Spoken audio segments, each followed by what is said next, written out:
Graça e paz de nosso Senhor e Salvador Jesus Cristo. Hoje nós temos mais um estudo, concluindo nossos estudos do modo apologético, tá certo? Você pode acessar as demais aulas que estão aí, vou fazer a playlist, certo? Porém, quero lhe pedir que inscreva-se no nosso canal, certo? Deixe o gostei e compartilhe com aquelas pessoas que precisam tirar as dúvidas. Que tem muitas pessoas que estão, né, nas religiões e não conhecem elas, tá bom?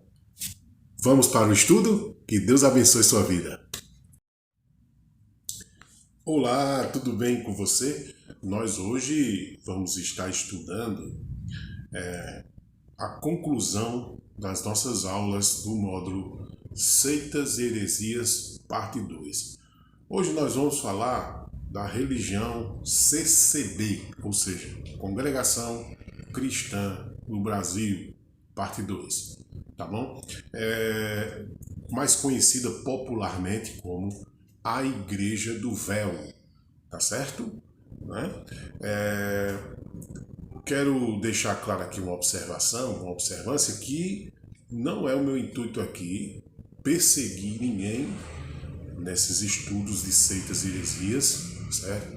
Como também não é aqui a minha motivação ofender a fé de ninguém, mas esclarecer e tirar qualquer dúvida como abrir os olhos das pessoas que estão nesses segmentos, que muitas vezes pensam que estão na totalidade da verdade. Eu quero deixar claro que a totalidade da verdade é Jesus Cristo, assim diz a Escritura Sagrada. E se você tem uma Bíblia na sua casa, eu convido você agora a abrir ela em 2 Pedro, segunda carta de Pedro, capítulo 2, e o versículo 1 e 2, tá bom? Para a gente ter como base no estudo de hoje. Vamos à leitura da palavra de Deus? Abra aí sua Bíblia. Assim como no passado surgiram falsos profetas entre o povo, da mesma forma haverá entre vós falsos mestres, os quais introduzirão dissimuladamente heresias destruidoras, até o cúmulo de negarem o soberano que os resgatou, atraindo sobre si mesmo repentina destruição. Verso 2. Muitos seguirão seus falsos ensinos e práticas libertinas, e por causa dessas pessoas haverá difamação contra o caminho da verdade. Meus queridos, o que é que isso tem a ver como base do nosso estudo de seitas e heresias? Muitas coisas interessantes e esclarecedoras. Por exemplo, como no passado, ele diz aqui, né? Como no passado as pessoas seguiram falsos mestres, falsos profetas, falsas pessoas que traziam ensinamentos falsos, as pessoas hoje em dia estão também sendo seduzidas e sendo guiadas nos falsos ensinos. E ele diz aqui o resultado disso será o quê? A sua própria destruição. Porque não tem como Deus abençoar aquilo que é errado, aquilo que é falso, aquilo que é uma falsa doutrina. Deus não vai abençoar uma coisa que é falsa, que é mentirosa, que é enganosa, que é de base, que o engano é de base de Satanás. O que é que a palavra de Deus diz em João 8,44? Que o pai da mentira é o diabo. Então, a partir do momento em que a pessoa tem um falso ensino, trata e traz uma falsa doutrina, ele está trazendo uma mentira. E ele trazendo uma mentira, ele está dizendo, anunciando que o diabo é quem é o tutor, o professor da falsa doutrina, da qual ele está ensinando. Tá bom? E no verso 2, seguirão seus falsos ensinos.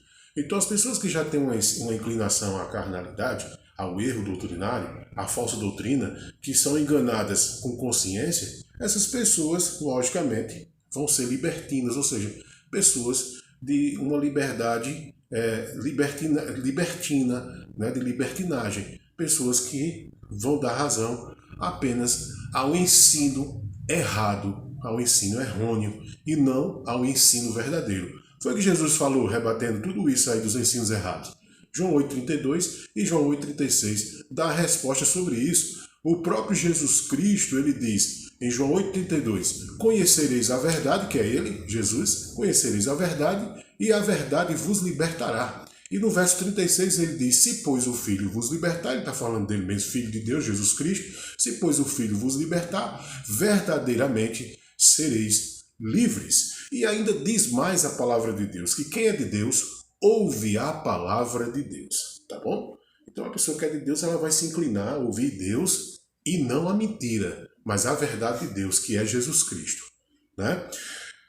Prosseguindo aqui o nosso estudo, nós vamos falar, como eu disse, né, dessa religião, dessa seita, a CCB, entendeu? E provavelmente alguém você conhece, alguém que você tem contato no seu, você já viu alguma das suas igrejas, das suas congregações, e você pensar assim, como a postura daquelas pessoas são um pouco diferenciadas e estranhas, né?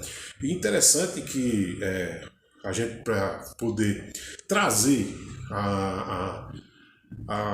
o contexto do que seria a CCB, ou seja, a Congregação Cristã do Brasil, nós precisamos saber o resumo do seu histórico. Mas se você quiser saber com mais detalhes, vou deixar um link aqui embaixo da descrição desse vídeo com a primeira aula, a aula número 1. E ali eu vou estar trazendo todo o contexto histórico com mais detalhes para que você possa aprender um pouco mais, tá bom? Então veja bem, vamos aqui. Ó, a congregação cristã, certo? A congregação cristã no Brasil, ela é bem inusitada, assim, ela é bem, né, exclusiva, ela é muito exclusivista, né, no seu geral. Ela é conhecida carismaticamente, ela trata assim de forma carismática e trabalha a questão de forma carismática com as outras igrejas, chamando as outras igrejas de primos. Isso é uma forma muito educada, mas ao mesmo tempo ofensiva, de você chamar os outros de primos. Você não está chamando de irmão, é primo. Então quando você trata as pessoas que são irmãos da fé, quando a pessoa, mesmo não sendo da mesma igreja, mas se for uma igreja que prega a fé de verdade e tal, você vai chamar ela de irmão e não de primo. Então, o costume da congregação cristã no Brasil é um costume muito de chamar as outras igrejas de primos, porque eles têm essa questão da exclusividade, tá bom? O seu fundador teve origem em Luigi Francescon, né, que em 1910 desembarcou em São Paulo e conseguiu reunir um grupo de 20 seguidores e fundou a Congregação Cristã no Brasil. Né? Esse homem que veio da Itália, certo? Chegou ao Brasil e fundou a Congregação Cristã no Brasil. Ele teve como sede no bairro do Brás, São Paulo, tá certo? Bom, para a gente não se delongar muito, e você quiser, como eu vou repetir apenas para dar ênfase, você que está curioso, link embaixo na descrição com a primeira aula para você saber de forma mais histórica e contextual a fundo quem são as pessoas aceita Congregação Cristã do Brasil, ou popularmente a Igreja do Véu, tá certo? Tá lá. Mas hoje nós vamos nos deter nessa parte 2 para terminarmos nosso módulo 16 fatos curiosos que tem na Congregação Cristã do Brasil. 16, certo?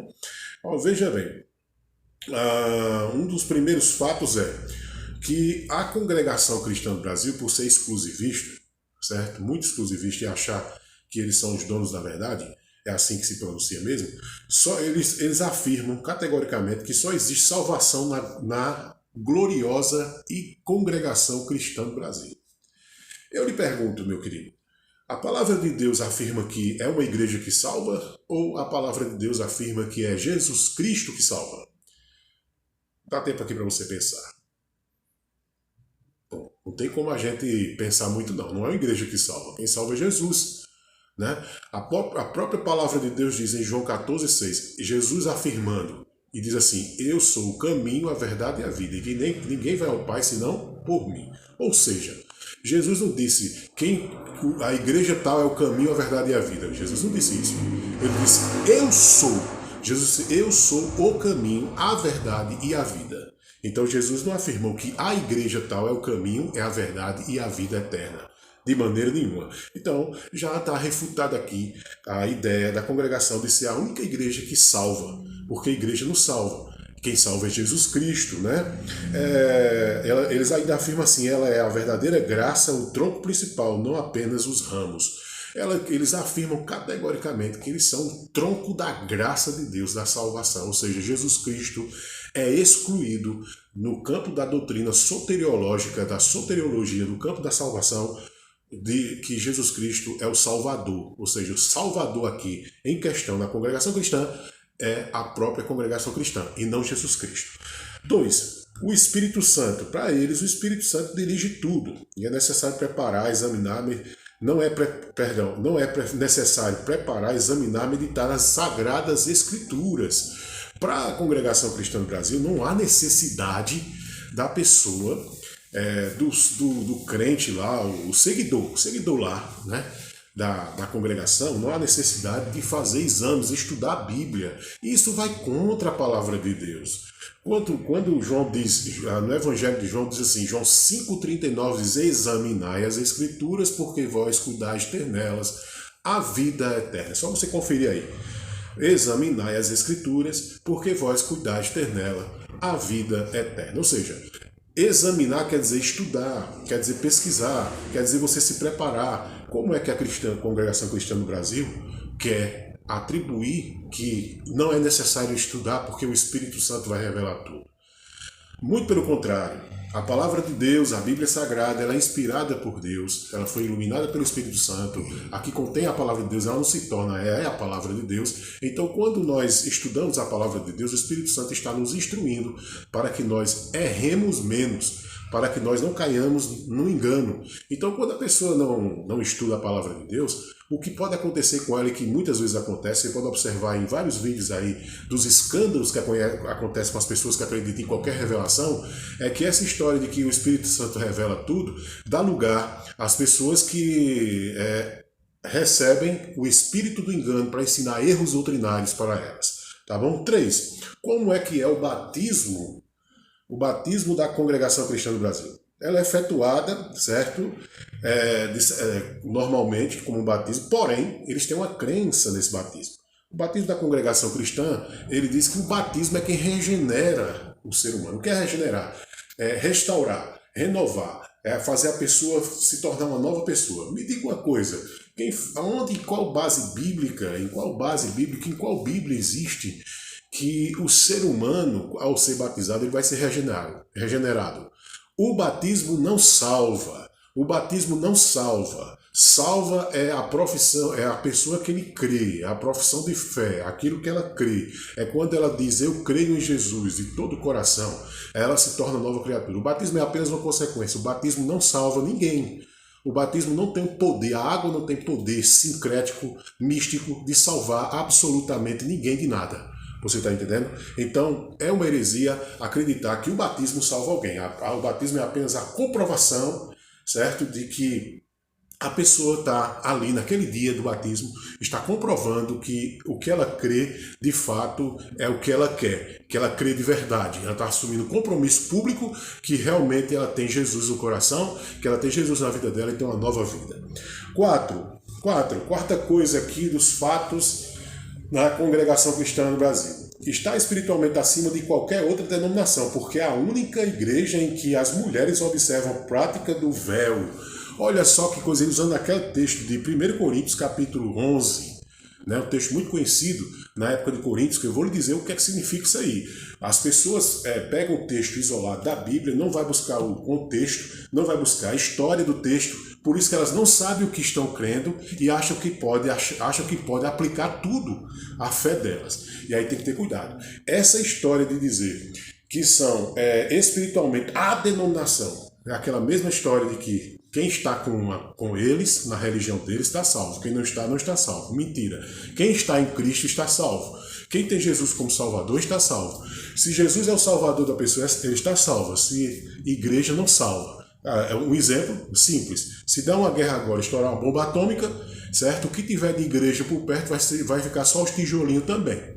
Tá bom? Então como é que uma igreja pode salvar? Né? A igreja não pode salvar.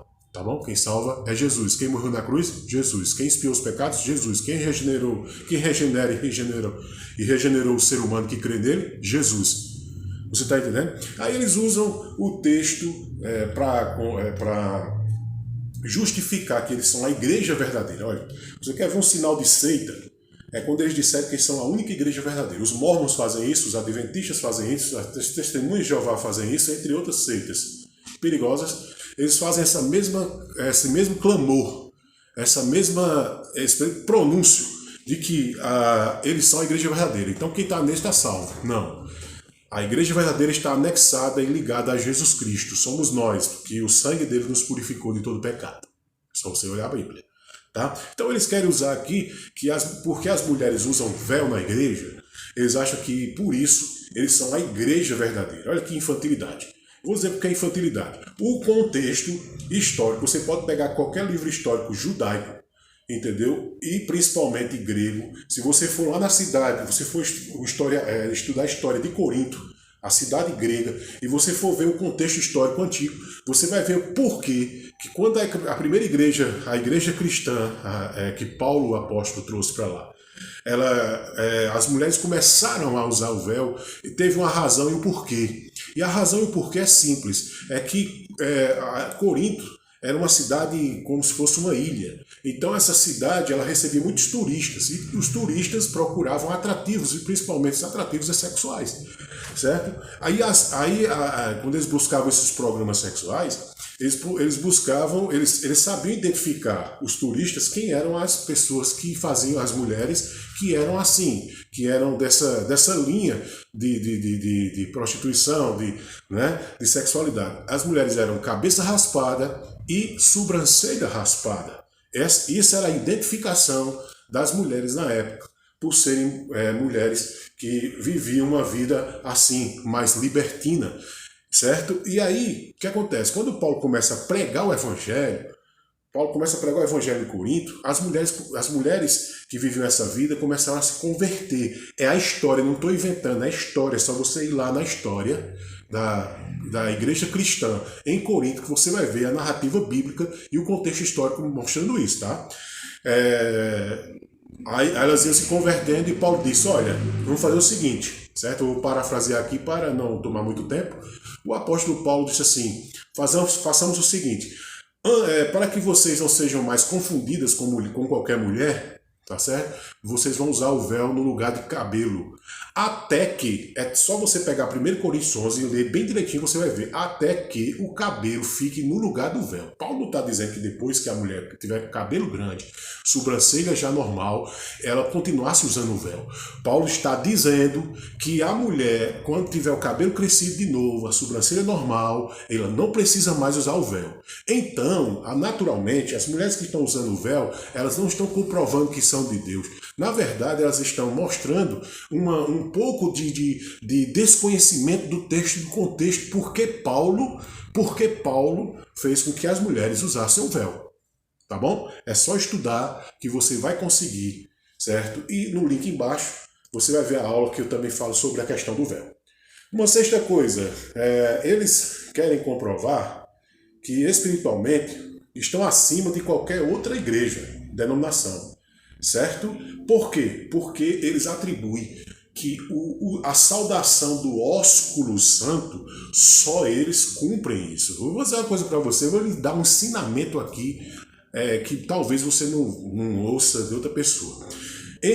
Existe o seguinte, as pessoas confundem o seguinte, mandamento, certo? Mandamento é uma coisa, certo? E praticidade é outra. Cultural, tá certo? Preste atenção, mandamento é tudo aquilo que Deus universalmente mandou a gente cumprir, tá certo? E praticidade natural é cultural. Por exemplo, se você for na Escócia, naturalmente você vai ver homens usando saia. Não quer dizer que eles são mulheres. É porque existe uma cultura na Escócia que os homens podem usar saia.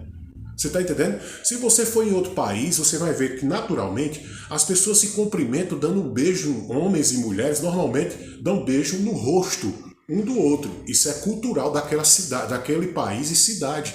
Se você observar, tem um país aí que os homens, 2 homens andam com mãos dadas, homem com homem andando mãos dadas. Não é porque eles são, como é que diz, afeminados. Não, é porque culturalmente aquela cultura prega, reza que o homem deve andar de mãos dadas com outro homem. Não quer dizer que eles são outra coisa. Isso é questão cultural. Entendeu? Então aqui a questão do ósculo santo era uma questão cultural da igreja de Corinto se cumprimentar e dando um beijo no rosto, né? Na parte da bochecha do rosto. Era natural isso. Como também para os judeus também isso era natural. A congregação erra. Ela erra em achar que isso é palavra de Deus. Isso não é a palavra de Deus, isso é uma prática cultural. A palavra de Deus é você cumprir um mandamento espiritual. Como, por exemplo, vou dar um exemplo, a verdade de Deus. Quem é Deus? Não matarás, não roubarás. E são princípios universais espirituais. Agora, praticidade cultural não é. Como comida, bebida ou qualquer outra coisa prática, entendeu? Cultural. Tá entendendo? Então, essa confusão entre que não saber o que é palavra de Deus, mandamento de Deus e praticidade cultural confunde as pessoas e geralmente as pessoas que não têm o conhecimento são levadas por essa falta de conhecimento. Tá bom? Então o ósculo santo, para quem não sabe, é um beijo no rosto. Não tem problema se estivermos numa igreja, darmos um beijo na testa do pastor, o pastor beijar a testa, né, do irmão. Não vejo problema nenhum quanto a isso. Eu só quero dizer o seguinte, que isso não é um cumprimento aqui no Brasil. Aqui no Brasil isso não é uma prática. No Brasil isso não é uma coisa normal. Nas igrejas nós beijarmos o rosto um do outro. No Brasil não. Em outros países sim. Se não me falha a memória, eu posso estar errado sempre, porque eu acho que na Rússia pode cumprimentar beijando no rosto. Tá certo? Então eu quero dizer para você que aqui no Brasil a gente se cumprimenta pegando na mão do outro. Pegando na mão do outro. Tá entendendo? Esse é o cumprimento no Brasil. Em outros países já é de outra forma. Não é? Isso não quer dizer que agora nós temos que pegar tudo isso que está na Bíblia, certas coisas que estão na Bíblia, e dizer, nós temos que fazer isso porque isso é a palavra de Deus. Vem cá, é palavra de Deus, mas a gente tem que fazer separação entre o que é cultural, certo? O que é daquela nação, daquela civilização, e não confundir com as ordens e mandamentos de Deus. Ok? Ficou claro? Pronto. Vamos à próxima coisa. É pecado dar o dízimo. Olha só a ideia da congregação cristã no Brasil. Eles afirmam, no link embaixo da aula, você vai ver na primeira aula que eu trago com mais detalhes sobre isso. Para eles, o dízimo é pecado. Veja, em nenhuma parte da Escritura, nem no Novo, nem no Antigo, nem no Novo Testamento, existe qualquer menção de que é pecado a pessoa dar o dízimo. Não existe. Não existe, isso é uma ilusão, isso é uma falta de conhecimento. Se a pessoa não concorda com o dízimo, é uma questão dela, com Deus, né, com a igreja dela, ou com qualquer outra coisa, é uma questão dela. Agora, eu quero dizer para você que dizer que é pecado, não, vocês precisam trabalhar e saber o que é pecado. Pecado é roubar, pecado é matar, pecado é mentir, pecado é julgar, pecado é acusar falsamente, pecado é todas essas coisas e muito mais. Prostituição, entre outras coisas da obra da carne. Isso é pecado. Agora, atribuir o dízimo a pecado, não é pecado. Tá certo? E, como eu falei em um vídeo anterior, da aula anterior, na primeira aula aí da congregação cristã, eles dizem que não tem dízimo, mas as próprias pessoas de lá, ou que foram de lá, dizem que, de forma sorrateira, as pessoas chegam até com dinheiro, de forma sorrateira, e entregam nas mãos do ancião da igreja. E aí? Só porque ninguém viu, não é dízimo? Complicado, né? 8. E eles dizem que o dízimo é coisa da lei. Não, me desculpe, você não está entendendo nada, é só você ler aí o Novo Testamento que você vai ver que Jesus Cristo tinha tesoureiro, certo? Você vai ver que Jesus Cristo fazia recolhimento, tanto que tinha uma das mulheres que ajudaram no ministério de Jesus na sua caminhada, e está na Bíblia, tá? Está na Bíblia, principalmente no Evangelho de Lucas. Dê uma olhadinha lá. Se você é curioso e quer a verdade que liberta, vá lá que você vai ver, tá bom? O próximo fato aqui, curioso, da congregação cristã do Brasil. Só existe um pastor da igreja, Jesus Cristo. Os demais pastores são homens carnais. De fato, os pastores são pessoas carnais, são seres humanos. Isso mesmo, de fato. Realmente Jesus é o supremo pastor. Agora eu quero dizer uma coisa para você. Dizer que não existe pastor é mentira. É mentira. Se você for lá na carta aos Efésios, você vai perceber que está lá designado uns para apóstolos, outros para pastores, outros para profetas, evangelistas e tudo mais. Então está citado lá mesmo, pastores, tá bom? A gente não pode enganar as pessoas, não utilizando, não trazendo a verdade da palavra de Deus, tá bom? Uma outra coisa aqui, outro fato enganoso e curioso da congregação cristã do Brasil não devemos pregar o evangelho, porque o evangelho não pode ser escandalizado, só se deve pregar se Deus mandar. Veja bem, olha a contradição. Não se pode pregar. Não, peraí. Não se pode pregar, mas só se Deus mandar. Meu amigo, deixa eu dizer uma coisa. Jesus já mandou pregar. O final de Marcos e final do Evangelho de Mateus. O final do Evangelho de Marcos diz: ide por todo mundo e pregai o Evangelho. Final de Mateus diz: ide por todo mundo pregar o Evangelho a toda criatura, batizando-as em nome do Pai, do Filho e do Espírito Santo. Já mandou. Então aqui uma contradição nessa crença da CCB, da Congregação Cristã do Brasil, Igreja do Véu, que você não deve pregar porque vai escandalizar. Só se Deus mandar. Peraí.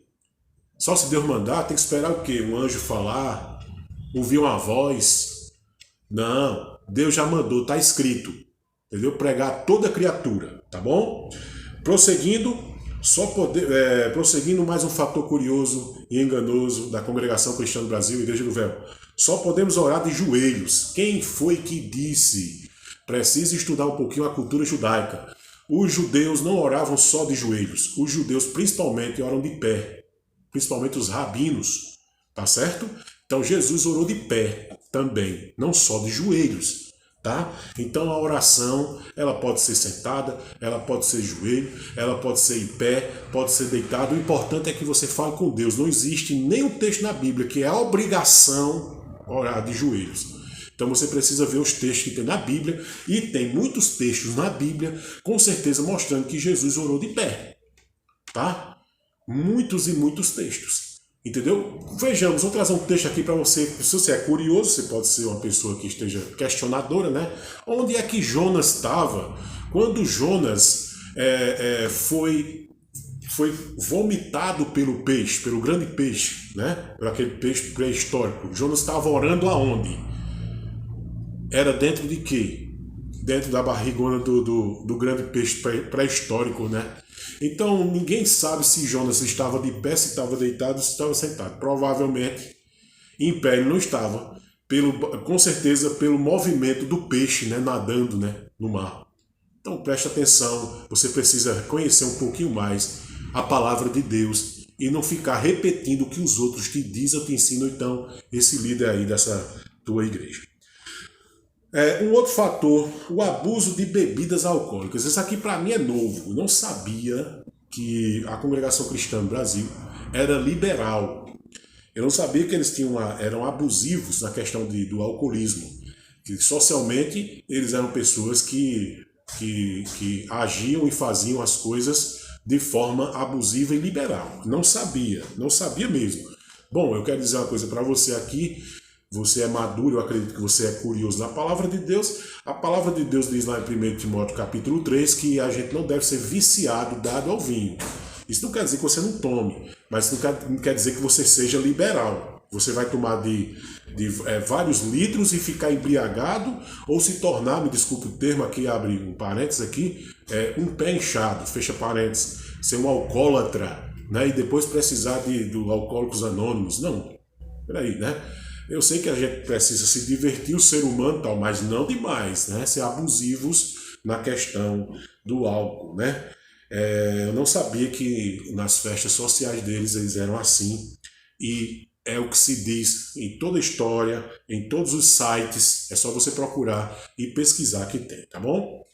Se opor, ou seja, se você se tornar uma pessoa opositora à Congregação Cristã do Brasil, a Igreja do Véu, é um pecado de morte.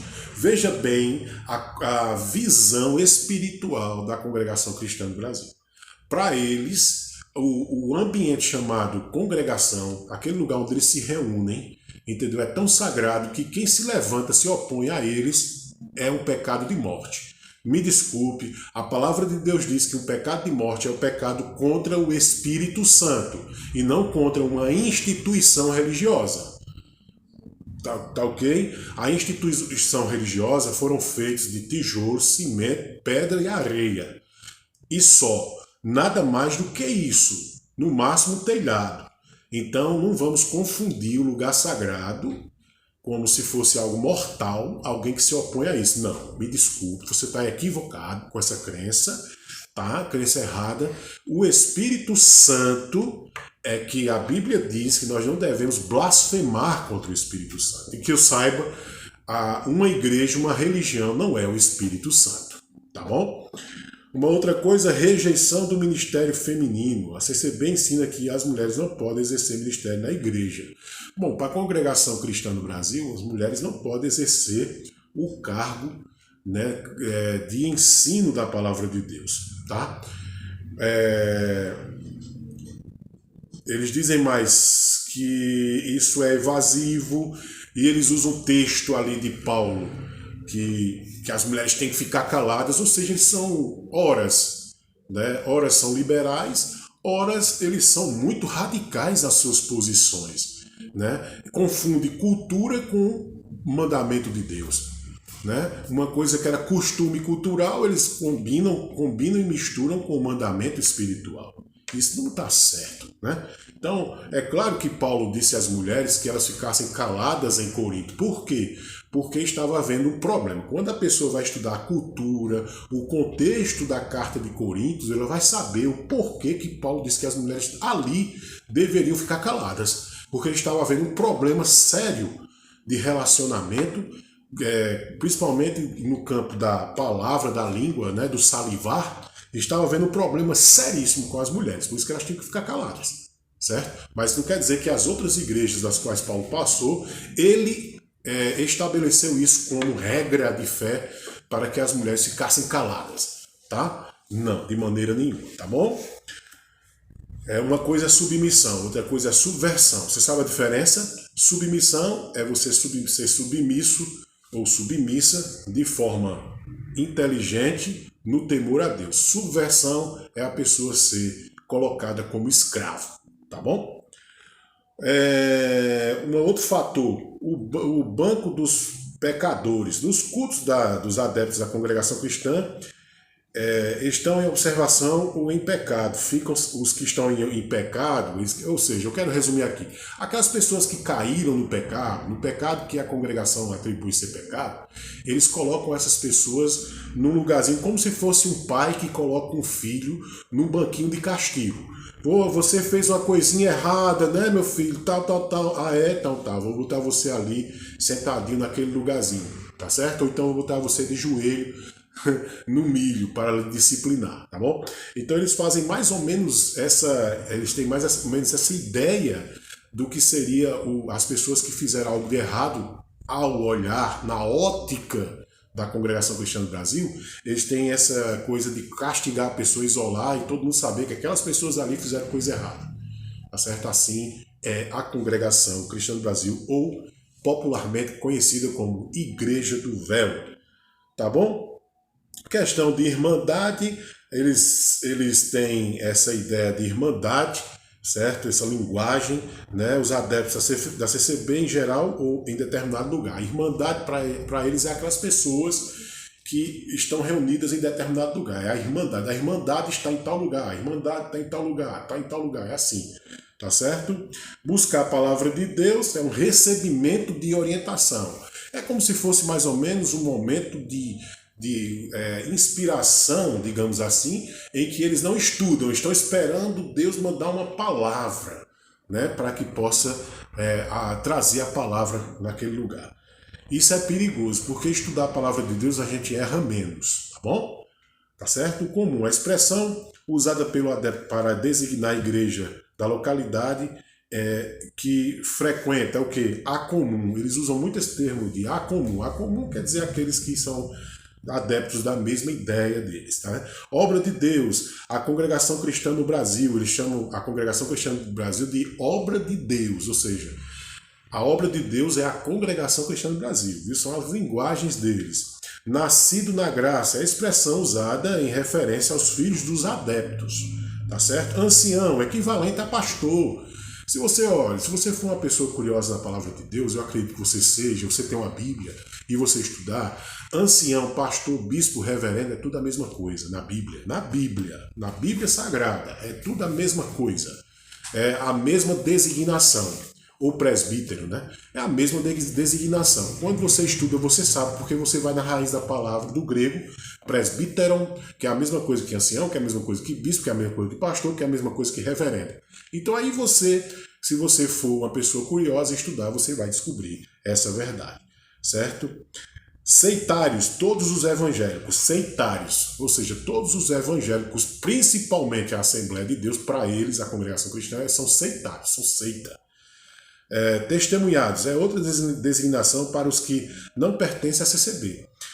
Aquelas pessoas que são testemunhadas, eles atribuem que são pessoas que não pertencem à CCB. Conhecer toda a verdade, o mesmo que fazer parte da CCB. Conhecer toda a verdade, você quer conhecer para a congregação, a Igreja do Véu, você quer conhecer toda a verdade? Você vai para a Igreja Congregação Cristã do Brasil, que lá você já está na verdade. Você não precisa nem ler a Bíblia. Você estando lá está na verdade. Isso está certo? Não, isso não está certo. Para você conhecer a verdade, você precisa estudar a Bíblia. Obedecer quer dizer unir-se à CCB pelo batismo. Então, só pelo batismo você vai ser uma pessoa considerada obediente. Chamar um hino, pedir um hino durante o culto. Criatura, todo aquele que não é adepto da CCB, ou seja, se a pessoa não está na Congregação Cristã do Brasil, o véu, Igreja do Véu, ela é uma criatura, tá certo? A maior posição da seita CCB, a maior posição deles é contra a própria Assembleia de Deus. Interessante que se destaca aquela história da Congregação Cristã do Brasil, se destaca da seguinte forma. É interessante uma coisa que me chamou a atenção. Eles gostam de chamar as pessoas de outras religiões evangélicas de primos. Isso é uma coisa totalmente errônea. Vamos orar? Se você está no meio disso e você percebeu que isso não está lhe ajudando, certo? Você não perca tempo em pedir a Deus a libertação. Vamos orar nesse momento? Obrigado, Senhor, por abrir os nossos olhos, nós temos a verdade da Tua Palavra e do Senhor Jesus Cristo em nossa mente. Queremos te pedir nesse momento que liberte essas pessoas do engano da doutrina. Em nome de Jesus Cristo, meu Pai, liberta essas pessoas do engano, da falta de conhecimento. A Tua Palavra diz que o povo perece por falta de conhecimento. Em nome de Jesus, nos ilumine, nos enche do Teu Espírito, nos guie na verdade, pegue nossa mão, esteja nos levando na vereda que é Jesus Cristo da verdade, para que o Teu nome seja glorificado e para que nós possamos viver para a glória do Teu santo nome. Em nome de Jesus. Que o Senhor Deus te abençoe e que essa aula possa enriquecer o seu coração e abençoar a sua família. Deus te abençoe e até a próxima.